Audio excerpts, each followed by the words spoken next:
Ce 28 février 2023, BFM TV a pu accéder à des informations capitales sur l'enquête portant sur l'accident dramatique provoqué par Pierre Palmade le 10 février dernier en Seine-et-Marne. Les analyses du bébé que portait la femme dans la voiture entrée en collision avec celle de l'humoriste ont indiqué qu'il était né viable et vivant, cela appuie les poursuites pour homicide involontaire. Par ailleurs, les deux autres passagers de la voiture du comédien ont indiqué aux enquêteurs que l'utilisation d'un téléphone portable aurait contribué à faire dévier Pierre Palmade de sa file, ce qui expliquerait la collision brutale. À ces informations sur les circonstances du drame, la chaîne d'info en continu a également ajouté des éléments sur la situation financière de la star française de 54 ans.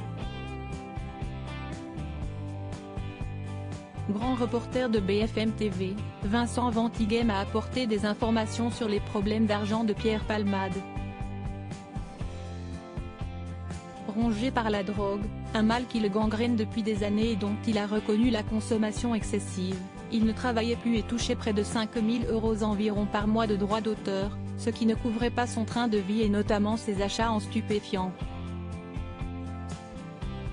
L'une des sœurs de Pierre Palmade a été entendue par les enquêteurs et a révélé que son frère était lourdement endetté, qu'il vivait en dehors de toute réalité financière et qu'il avait des dettes notamment auprès de l'URSSAF, des impôts et de son producteur.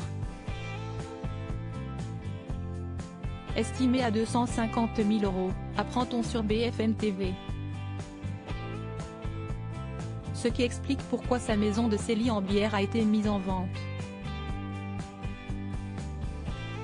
Sa sœur s'interrogeait également sur l'avenir de son appartement parisien situé dans le 3e arrondissement.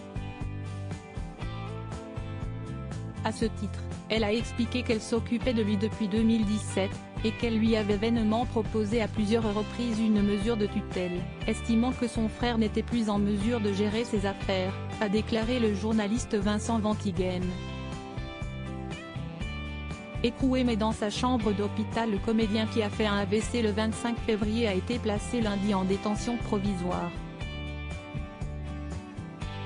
La chambre de l'instruction de la Cour d'appel de Paris a infirmé l'assignation à résidence de l'humoriste, sous bracelet électronique, dans le service d'addictologie d'un hôpital du Kremlin-Bicêtre. Une autre enquête sur la détention d'images pédopornographiques vise également l'artiste, après un signalement effectué auprès des services de police.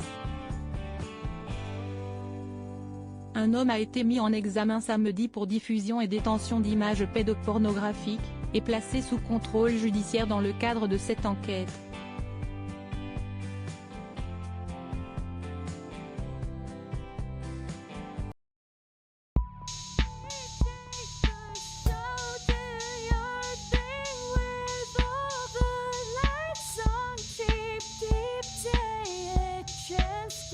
Keep